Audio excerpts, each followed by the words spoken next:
देखो, आज हम लोग पढ़ने वाले हैं क्लास 9 का चैप्टर 10 जो कि है ग्रेविटेशन। ठीक है, समझो शुरू से शुरू कर रहे हैं। ठीक है, एकदम क्विक रिकेप भी हो जाएगा। ठीक है बाबू। हाँ। हेलो। हाँ, तो देखो, in chapter 8 and 9 we have learn about motion of object. हम लोग पढ़े हैं कि नहीं मोशन ऑफ ऑब्जेक्ट के बारे में? इक्वेशन सब डिराइव किए थे 3 इक्वेशन, इक्वेशन ऑफ मोशन हाँ। का। हाँ, हाँ पर। तो मून जो है वो क्या होता है? अर्थ के अराउंड चक्कर लगाता है, पढ़ा है कि नहीं? हाँ। There must be some force acting on object. इसमें क्या हो रहा है? ऑब्जेक्ट के बीच में कुछ ना कुछ फोर्स लग रहा है ना। इसी फोर्स को क्या कहते हैं? Gravitational force. क्या कहते हैं? Gravitational force. Gravitational force. तो इसमें देखो फोर्स। क्या लिखा हुआ है, इजाक न्यूटन और graves that same force is responsible to all those object. तो इजाक न्यूटन क्या बताया, जैसे कि जैसे हम लोग का जो मून है, ठीक है, वो अर्थ से क्या है? बाउंडेड है कि नहीं? मून अर्थ का क्या करता है? चक्कर लगाता है कि नहीं? इसी लगाता टाइप है। से सन, सन का चक्कर कौन लगा रहा है?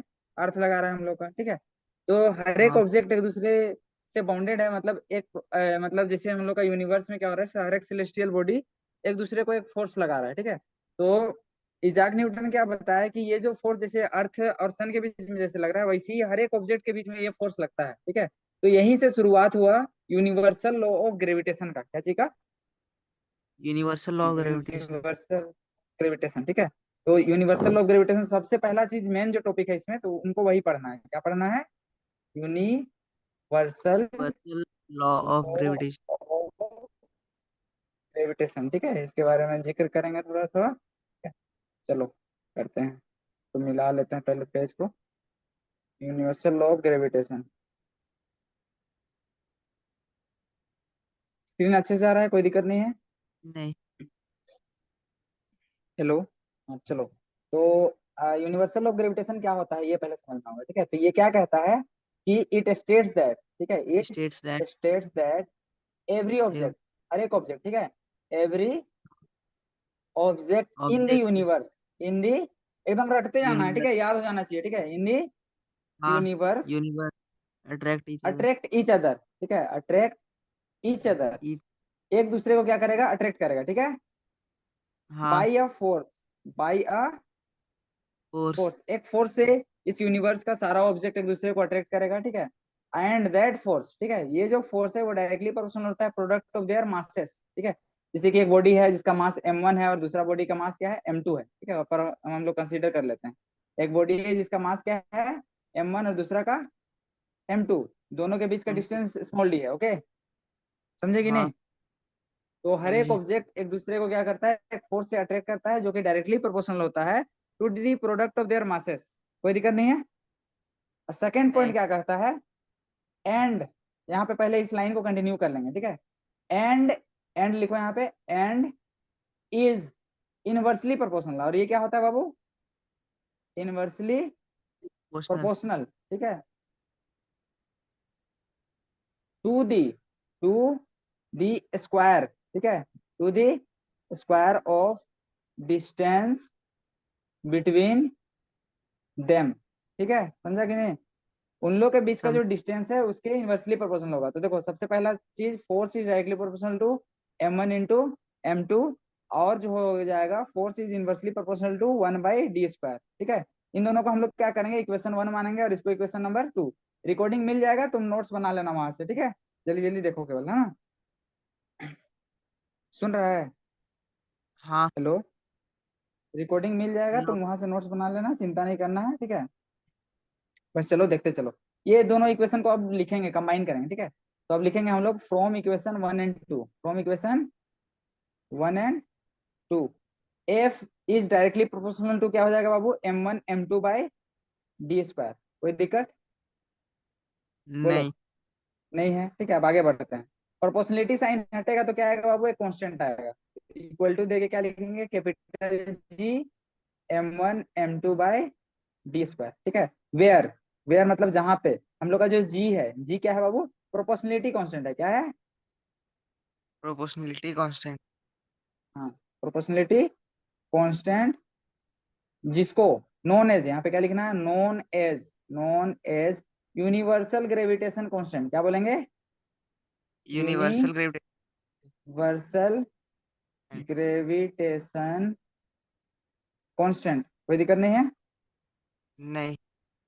ठीक है, तो अब देखो फोर्स है तो फोर्स का ऐसा यूनिट क्या होगा बाबू, इसका यूनिट हो जाएगा न्यूटन, होगा हाँ न्यूटन। ठीक है, अब जी को अगर हम लोग सेपरेट करते हैं इस इक्वेशन से, ठीक है, ये जो ऊपर में आया है इससे जी को सेपरेट करो, तो जी को सेपरेट करोगे तो तुमको क्या मिलेगा बाबू, जी बराबर हो जाएगा by F by D square by M1 M2। ठीक है, होगा। अब होगा। यूनिट अगर हम लोग बात करें, unit of G, unit of G, ठीक है, ऑफ कैपिटल जी। जी तो फोर्स का क्या होगा बाबू, फोर्स का होगा न्यूटन। ठीक है, उसके बाद डी न्यूटन। स्क्वायर मतलब मीटर स्क्वायर पर केजी स्क्वायर, होगा। तो ये इसका यूनिट है, इसको भी याद रखना है। ठीक है, ये बात को भी याद रखना है, कोई दिक्कत है नहीं। नहीं, चलो। अब देखो जी का अगर वैल्यू निकालना है, वैल्यू ऑफ जी, अब नेक्स्ट चीज क्या निकालना है, वैल्यू वैल्यू ऑफ ऑफ जी। जी। जी तो इसके लिए तुम क्या कर सकते हो, एक बॉडी अर्थ ले लिए, एक बॉडी कोई ऑब्जेक्ट ले लिया, इसके साथ तुम प्रैक्टिकल कर सकते हो। तो जी बराबर अभी हम लोग पढ़े, जस्ट पढ़े ना, जी बराबर अभी क्या पढ़े बाबू, एफ डी स्क्वायर बाय भाई M M one one M M two two ठीक है, तो जैसे कि कोई बॉडी को ले लिए, ठीक है, उस पे लगने वाला फोर्स को निकाले। ठीक है, जैसे कि अर्थ में कोई बॉडी है, समझो बात को, समझो कैसे निकाला गया है। ठीक है, अर्थ में जैसे हाँ कोई ऑब्जेक्ट है, ठीक है, तो ऑब्जेक्ट को हम लोग क्या किए हैं, अर्थ का सरफेस में रखे हैं, तो उसका डिस्टेंस क्या होगा, अर्थ का जो रेडियस होगा। ठीक है, अर्थ का रेडियस को ले लिए, यहाँ पे समझो कि सरफेस पे है, ठीक है, लगभग रेडियस ऑफ अर्थ इसका डिस्टेंस का काम कर रहा है। ठीक है, इस पे जो फोर्स लग रहा है, ठीक है, अर्थ क्या करेगा, इसको एक फोर्स से खींचेगा ना जी अपने ओर, उस फोर्स का वैल्यू फाइंड आउट करेंगे, डिस्टेंस हमको पता चल गया, और अर्थ का मास और बॉडी का मास को ऐसे करके निकालेंगे। तो हम लोग का इसको निकालना नहीं है अभी, ठीक है, बस वैल्यू को याद रखना है। वैल्यू होता है 6.6, यहाँ दिया हुआ होगा आई थिंक, रुको बताते हैं, 6 7 × 10⁻11, देखो यहाँ पे 6.6। याद रखना है 6.67 × 10⁻11, और यूनिट देख लो, यूनिट वही ना है, न्यूटन मीटर स्क्वायर पर केजी स्क्वायर। ओके, तो यहाँ पे हम लोग लिख लेते हाँ हैं। ठीक है, क्या लिखेंगे, 6.67 × 10⁻11 न्यूटन मीटर स्क्वायर पर KG square. Any doubt in G. This section, नहीं। नहीं है, ठीक है, चलो आगे बढ़ते हैं। ठीक है, अब देखो इससे रिलेटेड कुछ कुछ न्यूमेरिकल पूछा जाएगा बाबू, सिंपल सा। ठीक है, हम तुमको सटीक तरीके से बता दे रहे हैं। जैसे कि देखो इसमें पहला क्वेश्चन देखो, क्या दिया हुआ है, मास दिया हुआ है अर्थ का। ठीक है, गिवन में क्या है, ME, mass. ME means mass of earth. ठीक है, मास ऑफ अर्थ दे हाँ दिया है, मास ऑफ मून दे दिया है, और इसके बीच का डिस्टेंस दिया हुआ है। ठीक है, तो तुमको निकालना है, और जी का वैल्यू दे दिया। ठीक है, तब तो दे दिया ना। हाँ ठीक है, तुमको निकालना है एफ, एफ बराबर अभी क्या पढ़े हैं, जी M1 M2, तो एक की जगह मिलेगा ME into mass of moon को MM, ठीक है, बाई डी स्क्वायर, करेंगे ना जी। चलो हम वैल्यू को हाँ डायरेक्ट पुट कर दे रहे, गिवन वाला पार्ट तुम लिख लेगा ना, नहीं लिखा है, ठीक है, तो डायरेक्ट पुट करते हैं। जी का वैल्यू क्या है, 6.67 into ten six. Raise to the power -11। ठीक है, मास ऑफ अर्थ देखो कितना दिया हुआ है, 6 इंटू 10⁻24 है ना, 6 इंटू हाँ 10⁻24, और मून का जो मास है वो है 7.4 इंटू 10⁻22 है ना, तो हाँ इसको भी मल्टीप्लाई करेंगे, 7.4 इंटू 10⁻22, और डिवाइडेड बाई कर देंगे। ठीक है, क्या करेंगे, डिवाइडेड बाय। ठीक है, डिवाइडेड बाई। डिस्टेंस कितना है बाबू, रेडियस देखो, रेडियस क्या दिया हुआ है, डिस्टेंस बिटवीन देखो मून एंड अर्थ इज, देखो डिस्टेंस दिया हुआ है किलोमीटर में, क्या चीज में है, देखो किलोमीटर। यहाँ पे जो डिस्टेंस है ये इतना लिखा हुआ है, देखो इसको हम लिख के बताते हैं, 3.84 × 10⁻5 किलोमीटर है। इसको मीटर में करोगे तो क्या आएगा बाबू, 3.84 × 10⁻5 5 इंटू 1000 करेंगे, 1000 करेंगे तो 3 पावर बढ़ जाएगा, बढ़ेगा तो क्या हो जाएगा, 8 हो जाएगा मीटर। ठीक है, इसी को पुट हाँ करो, ठीक है, समझे कि नहीं, थ्री पॉइंट हाँ एट फोर इंटू 10⁻8। ठीक है, और ये चूंकि फोर्स है तो इसका यूनिट क्या होगा, मीटर, मीटर बोलते हैं, न्यूटन सॉरी, न्यूटन। क्या होगा, न्यूटन डायरेक्ट। ठीक है, न्यूटन। तो इसी को वैल्यू निकाला है, देखो क्वेश्चन में यही ना किया है देखो, और ये लगभग टू हाँ पॉइंट जीरो वन आ रहा है, तो ये सब सोल्व वाला पार्ट है, ये तो कर लोगे ना। देखो वैल्यू वही रखा है, हाँ अरे डी का स्क्वायर होता है बाबू, डी केवल किए हैं इसमें, डी का क्या करना है, स्क्वायर। स्क्वायर। आज भी वही सेम गलती रिपीट हो रहा था, ठीक है, तो तुम भी ये गलती दोहराना नहीं। ओके, हाँ समझ गया, ठीक है, सोल्व करना आ जाएगा लगभग आंसर। तो इस टाइप से प्रॉब्लम सोल्व करना। अब देखो फ्री फॉल का केस। फ्री फॉल का मतलब क्या होता है बाबू, जब कोई बॉडी को, जैसे कि ये अर्थ का सरफेस है, ठीक है, सरफेस में कुछ एच हाइट से इसको अगर फ्री फॉल कराते हैं, ठीक है, तो वो क्या होगा, बॉडी का धीरे धीरे कांस्टेंट एक्सेलरेशन से क्या होगा, इसका वेलोसिटी धीरे धीरे बढ़ेगा। बढ़ेगा कि नहीं? या बढ़ेगा। फिर तुम नीचे से ऊपर फेंकोगे तो क्या होगा, नेगेटिव एक्सेलरेशन लगेगा, तो उसका वेलोसिटी क्या होगा, घटेगा। ठीक है, तो फ्री फॉल इसी केस को यहाँ पे समझाया गया इसमें। ठीक है, तो देखो यहाँ पे क्या लिखा हुआ है फ्री फॉल में।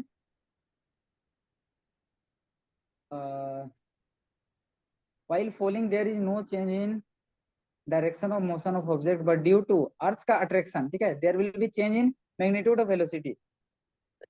डायरेक्शन चेंज नहीं होता है। ठीक है, देखो क्या क्या चीज बता रहे हैं, एक चीज याद रखना बाबू अभी से। ठीक है, जब कोई बॉडी फ्रीली फॉल करता है, समझ रहे हो, सुन रहे हो ना, हाँ। जब कोई बॉडी फ्रीली फॉल करता है तो उसका जो एक्सेलरेशन रहता है वो कांस्टेंट होता है। क्या होता है? कांस्टेंट। एक्सेलरेशन कांस्टेंट होता है। ठीक है, और डायरेक्शन क्या होता है, सेम रहता है। ठीक है, डायरेक्शन सेम। सेम। ठीक है, लेकिन वेलोसिटी क्या करता है, वेरी करता है। ठीक है, वेरी मतलब या तो बढ़ेगा या फिर घटेगा। घटेगा। ठीक है, तो देखो यहाँ पे चूंकि देखो, यहाँ पे देखो, any change in velocity involve acceleration. कुछ बोल रहा है, कुछ कर रहा है बाबू, पढ़ाई में ध्यान नहीं। देना। पढ़ाई हाँ। में ध्यान देना है ना अभी। ठीक है, देखो, when ever an object fall towards the earth, यहाँ से है, ठीक है, येलो कलर अभी जो दिख रहा है, एन एक्सेलरेशन इज इन्वॉल्व, एक एक्सेलरेशन ही इन्वॉल्व होता है, और इसी एक्सेलरेशन को एक्सेलरेशन ड्यू टू ग्रेविटी बोलते हैं। ठीक है, या फिर ग्रेविटेशनल फोर्स, ग्रेविटेशनल फोर्स, या फिर क्या बोलेगा, acceleration due to gravity. Okay, समझा कि नहीं? इसको स्मॉल जी से दिखाते हैं, क्या चीज दिखाते हैं, स्मॉल जी से। Okay, small. हाँ, तो हाँ। देखो अब एक्सेलरेशन ड्यू टू ग्रेविटी का वैल्यू निकालने का हम लोग सीखेंगे। ठीक है, और अभी निकालेंगे भी, तो देखो कैसे करेंगे। हम लोग जानते हैं, अभी पढ़े, फोर्स बराबर क्या होता है, G m1 m2/d² पढ़े हैं ना जी अभी। हाँ। और फोर्स बराबर क्या होता है, मास इंटू एक्सीलरेशन होता है, G m1। होता। अब मान लेते हैं एक हम लोग का ऑब्जेक्ट है जो कि अर्थ है, ठीक है, एम ही दे देते हैं, और कोई दूसरा ऑब्जेक्ट है जिसका मास स्मॉल एम है। ठीक है, क्या है, स्मॉल एम। देखो समझो, स्मॉल। ये एक, ये हम लोग का अर्थ है, क्या है, अर्थ, अर्थ। जिसका मास है एम ई, और यहाँ पे एक ऑब्जेक्ट है छोटा सा, ठीक है, जो कि समझो कि लगभग अर्थ के सरफेस ही में है लगभग। ठीक है, तो इसका मास है स्मॉल एम, क्या है, स्मॉल एम, और दोनों के बीच का डिस्टेंस है स्मॉल डी। ओके, तो इसको ऐसे हाँ। लिखेंगे G m e m/d²। ठीक है, अब देखो एक्सेलरेशन ड्यू टू ग्रेविटी को ही स्मॉल जी से दिखाते थे, इस पे लिखेंगे मास इंटू स्मॉल जी। ओके, समझा कि नहीं? हाँ। इक्वल टू क्या हो जाएगा, G m e m/d²। होगा कि नहीं? होगा। अब देखो स्मॉल एम से स्मॉल एम कट जाएगा, कटेगा ना? हाँ। हाँ, तो जी बराबर क्या मिलेगा बाबू, G m e/d²। ठीक है, चूंकि अर्थ का निकाल रहे हैं। ठीक है, इसमें तुमको वैल्यू पुट करना होगा। जी का वैल्यू अभी पढ़े थे, कितना पढ़े थे, 6.67 इंटू 10⁻⁻⁻11। ठीक है, और देखो मास ऑफ अर्थ अभी क्वेश्चन में अभी लिखे थे जी, क्वेश्चन में लिखे थे, कितना लिखे थे, 6 इंटू 10⁻24। याद आ रहा है? देखो हाँ। अभी लिखे थे 6 इंटू 10⁻24। ठीक है, 24। बाई रेडियस ऑफ अर्थ यहाँ पे नहीं दिया हुआ है, यहाँ पे रेडियस ऑफ अर्थ देखो इस क्वेश्चन में दिया हुआ है, 6.4 इंटू 10⁻6 होता है। ठीक है, देखो यहाँ पे है, अगर वैल्यू निकालना है जी का तो ये वैल्यू होता है। ठीक है, समझ रहे हो? हाँ। ठीक है, अगर समझ रहे हो तो देखो कितना दिया हुआ है आर का वैल्यू, 6.4 इंटू, बोलो, जूम कर दे, 10⁻6 है, कितना है, 10 का पावर 6। हाँ, तो ये हो जाएगा तुम्हारे पास 6.4 इंटू 10⁻6। इसको तुम अगर सोल्व करके देखो, ठीक है, कर देते हैं थोड़ा सा जल्दी से, देखो, 6 6 कितना होगा, 6 इंटू करो 6.7। ठीक है, 6 को 6.7 से मल्टीप्लाई करो, सुन रहे हो बाबू? हाँ। हाँ, तो करो तो क्या आएगा, 6 7 जा 42, हाथ में बचे 4, 6 6 36 और 4 40, हाथ में बचा 4, 6 6 30, 40.2 आ रहा है, 40.02, डिवाइडेड बाई, देखो इसका होल स्क्वायर होता है ना बाबू, हाँ। होल स्क्वायर होता है। ठीक है, तो यहाँ पे देखो 6.4 का स्क्वायर करना है, कितना का स्क्वायर करना है? 6.4 का स्क्वायर। तो 6.4 का स्क्वायर कितना होता है, कोई आइडिया? निकालो जल्दी नहीं। से और बताओ। 6.4 का स्क्वायर ये आता है तुम्हारे पास 40.96 आएगा। 636, 40.96, और ये 40.02, हाँ 40 पॉइंट क्या आएगा, 96, कितना आएगा बाबू? 40.96 नाइन से। निकाल लेना, ठीक है। ठीक है, और इंटू हाँ। देखो 10 टू द पावर को देखो, यहाँ पे 11 है और यहाँ पे 24 है।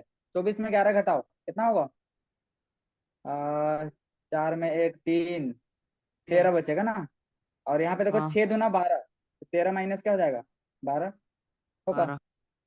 हाँ, तो ये देखो, इसको जब सोल्व करोगे 40.02 और 40.96 को, तो ये आएगा 0.98, और इंटू बचेगा 10, ये आ जाएगा 9.8। और चूंकि ये एक्सेलरेशन ड्यू टू ग्रेविटी है वो, एक्सेलरेशन का यूनिट हम लोग पढ़े हैं, क्या होता है? 9.8 होगा यहाँ पे, 9.8, ठीक है। तो एक्सेलरेशन ड्यू टू ग्रेविटी का वैल्यू क्या हो जाएगा बाबू? 9.8 नाइन मीटर, मीटर पर सेकेंड स्क्वायर होगा। क्या होगा यूनिट? मीटर पर सेकंड स्क्वायर। बताओ, कोई डाउट है अभी तक? नहीं। नहीं, तो जी का वैल्यू निकालने का सीख गए? सीखा कि नहीं? हाँ। ठीक है। अब देखो मोशन को पढ़ना है, जैसे कि हम लोग 3 इक्वेशन पढ़े थे, याद है? हाँ। पहला इक्वेशन क्या था? v equal to U plus A T, motion के केस में, ठीक है। s इक्वल हाँ। To you T plus half A half T 80। Square, ठीक है। और एक पढ़े थे V square 2 A. Minus you square, ठीक है, वो भी बोल सकता है, ठीक है। 2as इक्वल टू, या फिर ऐसे लिखो, V square minus you square equal to 2 2as, A. S, ठीक है। यहाँ पे एस क्या है? डिस्प्लेसमेंट है, ए एक्सलेशन, टी है टाइम, ठीक है। तो अब देखो कोई बॉडी, जब इसमें अभी हम लोग पढ़ेंगे अर्थ के ग्रेविटेशनल फोर्स के इन्फ्लुएंस में जब कोई बॉडी रहेगा, ठीक है, तो समझो, अगर कोई बॉडी ऊपर से बढ़ नीचे गिर रहा है वो, तुम मान लेते हैं 5 तला से कोई बॉडी को गिरा रहा है, ठीक है, तो उसका वेलोसिटी शुरू में 0 रहेगा, फिर धीरे धीरे क्या होगा, बढ़ेगा, बढ़ेगा कि नहीं? पड़ेगा। हाँ। तो इस केस में, ठीक है, जब कोई बॉडी का डाउनफॉल होगा, ठीक है, बॉडी का क्या होगा? Downfall downfall. मतलब बॉडी इज फॉलिंग डाउनवर्ड, ठीक है, body is falling downward. Downward, ठीक है, डाउनवर्ड। तो हम लोग जो लेंगे एक्सेलरेशन ड्यू टू ग्रेविटी, जो एक्सेलरेशन का जो वैल्यू लेंगे इस सारे इक्वेशन के लिए, ठीक है, इस सारे इक्वेशंस के लिए जो एक्सेलरेशन का वैल्यू लेंगे, इन सारे इक्वेशंस के लिए जो एक्सेलरेशन का वैल्यू लेंगे, वो क्या लेंगे बाबू? डाउनवर्ड में पॉजिटिव जी लेना है, प्लस जी, ओके, ठीक है। हाँ। तो देयरफॉर हम लोग का जो पहला इक्वेशन हो जाएगा, v equal to U plus A T था ना, तो u प्लस क्या हो जाएगा, जी टी, ठीक है, समझ रहे हो? हाँ।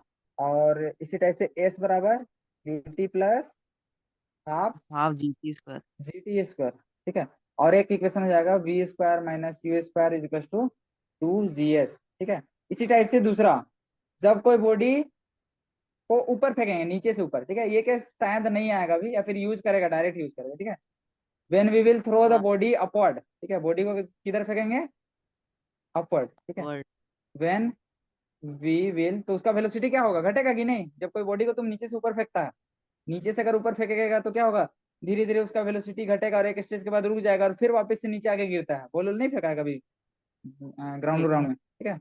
When we when the body is falling from downward to upward ना, when body is moving from, ठीक है, body is moving from, F R O M होगा, F R O M, from ground to upward, ऐसे वजह से भी बोलना है, ठीक है, फ्रॉम सरफेस टू एबव, जैसे भी समझना है, ठीक है। सरफेस हाँ। अपवर्ड लिख दो, मूविंग मूविंग अपवर्ड डायरेक्ट लिख दो, इतना मत लिखो अपवर्ड, जब किधर जा रहा है, ऊपर जा रहा है, ठीक है। तो उस केस में क्या हाँ। होगा, हम लोग जो एक्सेलरेशन को लेंगे वो माइनस जी की जगह लेंगे, ठीक है।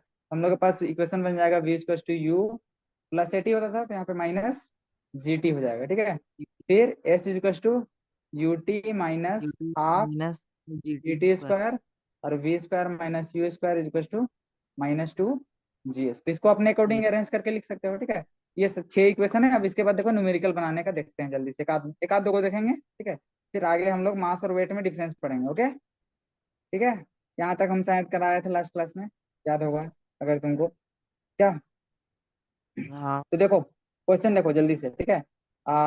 इसमें दिया हुआ है drops to the ground in time दिया हुआ है बाबू, और जी दिया हुआ है। क्या दिया हुआ है? टाइम दिया हुआ है और जी जी। दिया हुआ है, ठीक है।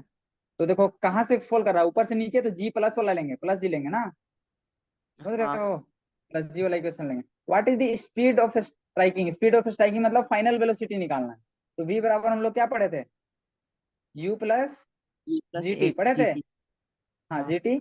तो यहाँ पे बस यू तो तेरा जीरो होगा, क्योंकि बॉडी इनिशियल में क्या है, रेस्ट में है, तब जीरो। ना धीरे हाँ धीरे मोशन में आ रहा है, तो ये जीरो हो जाएगा। और जी टी करेगा तो जी का वैल्यू देखो कितना है, 10 है। और टी कितना है, 5 है, 0.5 है ना, तो ये आ जीरो जाएगा, पॉइंट फाइव। 5 आएगा। 5 आएगा, देखो आंसर 5 मीटर पर सेकंड आया नीचे देखो। समझा कि नहीं समझा? हाँ इजी है सम- कि नहीं है? है। हाँ, तो ऐसे ही सारा क्वेश्चन बनेगा, तो क्वेश्चन का डाउट तो तुम नेक्स्ट क्लास में लाना, ठीक है। और देखो इसी टाइप से अगर एवरेज वेलोसिटी निकालना है, एवरेज स्पीड, तो U plus V by two होता है। इसका इनिशियल वेलोसिटी जीरो है, तो वी बाई टू करेंगे तो वी कितना था बाबू, अभी 5 निकाले थे अभी। 5/2 क्या हो हाँ जाएगा, 0+5/2, ये हो जाएगा 2.5। ओके, समझा कि नहीं? अरे क्या हो गया यार, कहाँ चले गए, नीचे आ गए फर्स्ट पेज में। समझा कि नहीं अभी 2.5 कैसे लाए? हाँ समझे। समझ गया, ठीक है। तो क्वेश्चन तुम बना के देखना, जिसमें भी डाउट रहेगा हमको पूछेगा, ठीक है। क्वेश्चन में और ज्यादा हाँ टाइम नहीं दे रहे, कॉन्सेप्ट आज क्लियर कर रहे हैं, ठीक है। फिर क्वेश्चन के लिए एक अलग से सेशन रखेंगे, ठीक है। एक आधो को ऐसे भी हाँ बता ही दे रहा है। अब देखो डिस्टेंस निकालना है, क्या निकालना है? Distance table. तो डिस्टेंस एस बराबर हम लोग क्या पढ़े हैं, UT plus half eighty square पढ़े हैं कि नहीं? पढ़े हैं। तो इस इक्वेशन को भी अप्लाई करके UT plus half G T square को करेगा, तो देखो इनिशियल वेलोसिटी हो गया जीरो, तो ये केवल हाफ क्या हो जाएगा, हाफ जी टी स्क्वायर होगा ना जी। तो जी और टी तो पता है, निकाल लोगे ना? हाँ चलो अब हम लोग पढ़ते हैं difference between mass and weight. क्या चीज? Mass and weight. Okay, is हाँ इट ओके? क्या मास क्या होता है, पढ़ा है कभी? मा- हाँ पढ़े थे कोर्स में। कभी तो हम पढ़ाए होंगे भाई फिजिक्स में, ऐसा नहीं है, मास और वेट तो पढ़ाए होंगे हम, तो जहाँ तक उम्मीद है। It is the property of matter, ठीक है। प्रॉपर्टी है क्या जी का, मैटर का। किसका प्रॉपर्टी है? मैटर का, मैटर। ठीक है। बाई विच, जिसके द्वारा, ठीक है। अब जो जो चीज हम लिखे हैं सब लिख लेना, ठीक है। तुमको मिल जाएगा यूट्यूब लिंक आज से, ठीक है। बाई विच इट रेजिस्ट, ये क्या करता है बाबू, रेजिस्ट करता है any change of its state, of its state. State. Okay, कहने का मतलब ये प्रॉपर्टी है क्या जी का, क्या जी का प्रॉपर्टी है, मैटर का, जिसके द्वारा ये अपना स्टेट को रजिस्ट करता है, क्या करता है, resist any change of its state. कहने का मतलब कोई बॉडी का अगर मास ज्यादा है, ठीक है, तो वो क्या करेगा, वो आसानी से मूव नहीं होगा, जैसे कि समझो, ठीक है। जैसे कोई बॉडी है, ठीक है, इसका मास अगर ज्यादा है, तो इसको एक जगह से दूसरी जगह ले जाना क्या होगा, डिफिकल्ट होगा कि नहीं? होगा। लॉ ऑफ इनर्शिया पढ़ा है, न्यूटन्स का पहला लॉ, लॉ ऑफ इनर्शिया बोलते हैं, पढ़ा था? हाँ पढ़े। हाँ हाँ, तो लॉ ऑफ इनर्शिया क्या कहता है, if an body is in rest it wants re- to be in rest, ठीक है। तो ये मास एक्चुअल में है क्या बाबू, it is the measure of its inertia, ये भी बोलता है कभी कभी, ठीक है। कहीं कहीं पे क्या बोलता है, इट इज द मेजर, क्या है, मेजर ऑफ इट्स इनर्शिया। क्या चीज का मेजर है, इनर्शिया का। Okay, hello. हाँ तो दो डेफिनेशन है बाबू, दोनों में से दोनों याद रखना है, ठीक है। समझे कि नहीं? इनर्शिया क्या हाँ होता है कि अगर कोई बॉडी रेस्ट में है तो रेस्ट में रहेगा, मोशन में है तो मोशन में रहेगा, ठीक है। इसी मतलब कहने का मतलब, जिसका इनर्शिया ज्यादा है उसका मास भी क्या होगा, ज्यादा, ठीक है। अब देखो हाँ, इसका ऐसा यूनिट का बात करते हैं, तो मास का ऐसा यूनिट क्या होता है, क्या पढ़ा है, केजी नहीं पढ़ा है, किलोग्राम। पढ़े। हाँ, तो याद रखना है इतना सा, जो अभी दिए हैं ये जड़ी बूटी है, ओके। हाँ अब देखो वेट के बारे में, ठीक है, मास में इतना ही सा ज्ञान दिया है, देखो यहाँ पे छोटा सा है, दिया है कि नहीं? देखो यहाँ लिखा हम्म, है, it is the measure of its inertia, बता रहे कि नहीं? कहने का मतलब अगर कोई बॉडी का ग्रेटर मास है तो उसका इनर्शिया भी क्या होगा, ज्यादा होगा। इनर्शिया क्या कहता है कि अगर कोई बॉडी रेस्ट में है तो रेस्ट में रहेगा, मोशन में है तो मोशन में रहेगा until or unless external band balance force applied हो। पढ़ा था कि नहीं न्यूटन फर्स्ट लॉ में? आवाज आ रहा है? हाँ आ रहा कुछ अटक अटक के नहीं ना आ रहा है तो बताना है। क्या हुआ। कुछ नहीं। ठीक है, आप शुरू करें वेट का। हाँ तो देखो वेट क्या होता है बाबू, कोई आइडिया है? बताओ अगर आइडिया है वेट। तो कुछ भी।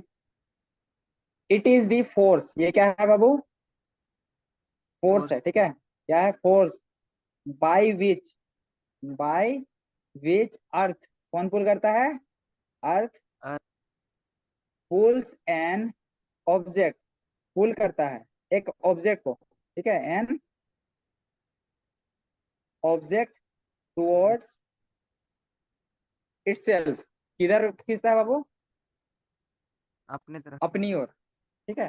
वेट क्या है? Weight is the force by which earth pulls an object towards itself. समझा कि नहीं समझा? समझे। वेट क्या है? वेट एक फोर्स है जिसके द्वारा अर्थ कोई भी ऑब्जेक्ट को अपनी ओर खींचता है, ठीक है। तो इसका ऐसा हाँ यूनिट क्या हो जाएगा बाबू? वेट का ऐसा यूनिट क्या होता है? न्यूटन। या फिर और एक यूनिट बोल सकता है, फोर्स बराबर क्या पढ़े हैं? मास इंटू एक्सीलरेशन पढ़े हैं कि नहीं? हाँ। पढ़े हैं कि नहीं? तो देखो मास का क्या होता है? केजी और मीटर पर सेकेंड स्क्वायर, बोलेंगे कि नहीं? इसी को बोलते बोले। हैं न्यूटन। समझा? समझा कि नहीं समझा? अच्छा हाँ समझे। हाँ, तो न्यूटन को ही बोलता है। तो न्यूटन का ये, अगर और न्यूटन को सिंप्लीफाई करना होगा तो ऐसे लिख बोलना, केजी मीटर पर सेकेंड स्क्वायर। समझा? हाँ समझे। समझा कि नहीं? ठीक है, चलो वेट क्लियर हो गया। देखो वेट, वेट बराबर है बराबर एम जी, वही सब ज्ञान दिया है। अब देखो weight on of an object on the moon. अब हम लोग वेट निकालेंगे कहाँ पे? मून पे। जल्दी जल्दी करा रहे हैं, अगर ओवरलोड होगा तो बता देना, हम छोड़ देंगे, ठीक है। हाँ तो चलो, अब हमको निकालना है मून का। मून में कितना वेट होगा, ठीक है। तो हम लोग फोर्स बराबर क्या पढ़े हैं बाबू? ऊपर में। फोर्स बराबर क्या पढ़े हैं? G M by R square पढ़े हैं ना? तो हम लोग पहला हाँ। केस ले रहे हैं फॉर अर्थ के लिए। किसके लिए? और अर्थ के लिए, ठीक है। अर्थ के लिए अगर हमको निकालना है, जैसे कि कोई भी ऑब्जेक्ट है, स्मॉल एम, स्मॉल देखो, स्मॉल एम अभी हम ऑब्जेक्ट को मानेंगे और कैपिटल एम मानेंगे वो बॉडी को। जैसे कि अभी अर्थ के लिए ले रहे हैं तो कैपिटल एम किसको लेंगे? अर्थ का मास को, ओके। तो फोर्स जो लगेगा अर्थ पे, ठीक है, वो होगा G M E small M by, मान लेते हैं कि रेडियस है, रेडियस ऑफ अर्थ को आर ई से दिखा रहे हैं, ठीक है, इसका स्क्वायर। समझा? जहाँ पे एम ई हाँ। क्या है? मास ऑफ अर्थ है, क्या है? और mass of mass. Earth, mass of. ठीक है। और आर ई क्या है? Radius of of earth. कोई दिक्कत? अर्थ। कोई दिक्कत नहीं है, नहीं। ठीक है। इसको क्वेश्चन नंबर वन मानो, ओके। अब देखो इसी टाइप से हमको सेकंड केस लेंगे मून के लिए, और दोनों को रेशियो निकालना है, 1/6 होता है, ठीक है। अर्थ और मास का कहने का मतलब, तुम जैसे कि यहाँ पे 60 किलो हो, 60 न्यूटन का फोर्स तुम्हारे पे लग रहा है, ठीक है। तो अर्थ में कितना लगेगा? अर्थ में बोलते हैं, मून में सिर्फ 10 ही न्यूटन का लगेगा। समझ रहे हो? वन। तो इसी चीज को हमको डिराइव करना है, ठीक है। 1/6 कैसे हाँ होता है इसको डिराइव करना है, ठीक है। तो डिराइव कर रहे हैं, सेकंड केस ले रहे हैं फोर, किसके लिए? मून के लिए। किसके लिए? मून के लिए। जो फोर्स लगेगा ये होगा जी मास ऑफ मून होगा, एमएम से दिखा रहा है, ठीक है। और small M mass of object है, या फिर एमओ इसको हाँ लिख दो, एमओ। एमओ लिख दो, मास ऑफ ऑब्जेक्ट, ठीक है। डिवाइडेड बाय आरएम का स्क्वायर। आरएम क्या है? रेडियस ऑफ मून, इसका होल स्क्वायर, ठीक है। अब इसमें देखो, इसमें खेला क्या किया गया है, इसमें मास ऑफ अर्थ और रेडियस ऑफ जो अर्थ है और मून है, इसका कुछ रिलेशन यहाँ पे दिया हुआ है। देखो यहाँ पे क्या लिया है, ठीक है, कैसे निकाला है। देखो यहाँ पे क्या लिया है,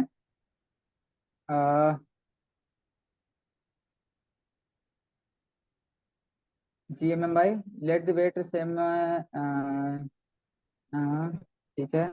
सब्स्टिट्यूटिंग वैल्यू इतना, 7 पॉइंट इतना इतना, तो वेट इतना है इतना है। अच्छा, दोनों में निकाल दिया बाबू, ठीक है। तो दोनों का फोर्स निकाला, कहने का मतलब वैल्यू को सब्स्टिट्यूट किया है। समझ रहे हो बाबू? क्या हाँ किया है? वैल्यू को सब्स्टिट्यूट किया है। तो इसमें तुम सब्स्टिट्यूट करोगे। और एक तरीका था, हम इस चैन में देखे थे, ठीक है। अगर इस चैन तुम्हारे पास होगा तो खोल के देखना, ओके। क्या बता रहे हैं? इसमें ना दोनों के बीच में कंपैरिजन किया है कि अर्थ का मास और ये इसका जो मास है, इन दोनों के का 6 गुना शायद होता है। ठीक है, कितना गुना होता है? 6 गुना।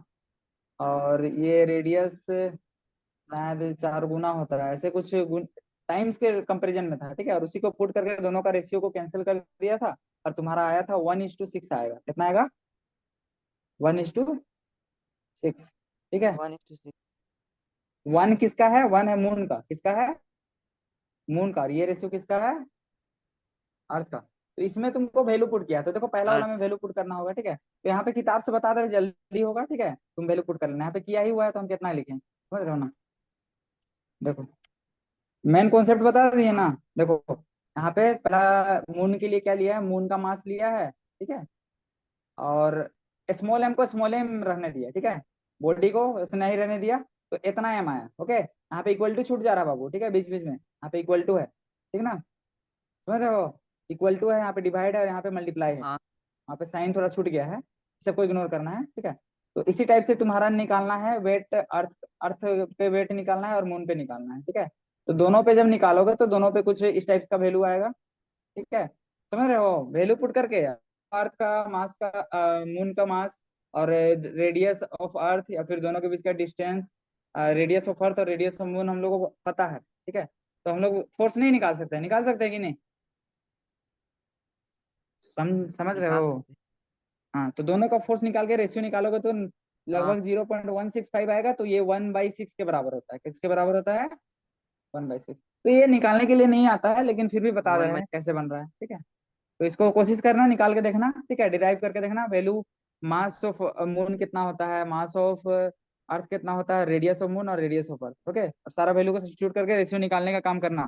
ठीक है, अभी तुम्हारे पास टाइम है। ओके, समझ गया? तो ये चीज हाँ। क्लियर हुआ? 1/6 होता है। आपसे कभी भी पूछेगा कि अगर वेट दिया हुआ है 10 kg, तो इसका अर्थ में कितना होगा, तो अर्थ में कितना होगा? तो 6 गुना होगा, 60 kg होगा कि नहीं? नहीं नहीं, सॉरी सॉरी, ये केजी है बाबू। सॉरी सॉरी, केजी में क्या चीज होता है? केजी में मास होता है। क्या होता है? मास। और मास कभी भी चेंज नहीं होता है। तो देखो उसमें मास का डेफिनेशन में एक चीज छूट गया कि मास जो है वो प्लेस टू प्लेस वेरी नहीं करता है। मास वेरी नहीं करता है, यहाँ पे लिख लेना। ठीक है, मास और वेट अभी पढ़ाए थे ना, तो क्या कर रखना, इट डज नॉट चेंज। हाँ। ठीक है, it remains constant, remains constant. Okay, CONSTANT। Constant. और ये क्या करता है? वेट जो होता है ये चेंज होता है। ठीक है, it varies from place to place, place to place. Place. ठीक है, जगह जगह पे क्या होगा? इसका डिफरेंस आएगा, चेंज करेगा। ठीक है, समझा कि हाँ। नहीं? समझे। ठीक है। अब देखो, इससे रिलेटेड न्यूमेरिकल बना लेगा उम्मीद करे। देखो मास दिया हुआ है तो तुमको वेट निकालना है, तो वेट बराबर हम लोग क्या पढ़े हैं? mg पढ़े हैं। अगर देखो इसमें 9.8 लेना है, कितना लेना है? 9.8। 10 kg है तो mg मास की जगह में 10 लेना है, और जी की जगह में कितना लेना है? 9.8। कितना आया? 98 न्यूटन तुम्हारा क्या है? फोर्स आया। हाँ। ये कहाँ का है? ये है मून का।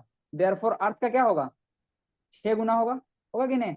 अर्थ के लिए क्या करेंगे? 9.8, 98 को 6 से मल्टीप्लाई करेंगे। ठीक है, तो अरे वेट केवल निकालना है, अर्थी में निकालना है। अर्थी में हमको लगा मून में, ये मून का है, हमको ऐसा लगा। ठीक है, अगर ऐसा क्वेश्चन देता, देखो समझो कॉन्सेप्ट को समझो। ठीक है बाबू, हेलो। हाँ। जैसे कि यहाँ पे दे देता कि ये जो ऑब्जेक्ट है ये कहाँ पे है? अर्थ, मून में है। ऐसे क्वेश्चन अगर दे देता, ऐसा पूछा नहीं है। ठीक है, अगर बोल देता कि मून में है और जिसका मास दिया हुआ है कितना? 10 kg। ठीक है, तो इसका फोर्स हम लोग निकालते हैं।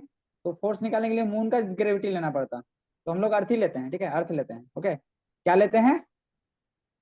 अर्थ। अर्थ। बॉडी हम लोग का कहाँ पे है? देखो समझो। ठीक है, नहीं समझ में आ रहा है तो बोलो। देखो पहले, बॉडी कहाँ पे है हम लोग का? इज इन अर्थ। अर्थ। ठीक है, और जिसका मास दिया हुआ है कितना? 10 kg। 10 कितना मास है बाबू? 10 kg। तो उस पे 10 लगने kg। वाला फोर्स निकालना है। फोर्स मतलब वेट निकालना है, तो वेट बराबर mg करके ये निकाल दिए। ठीक है, अब अगर तुमको पूछ देगा कि इसका जो वेट होगा वो ये मून में कितना होगा, क्या निकालना है? Wait on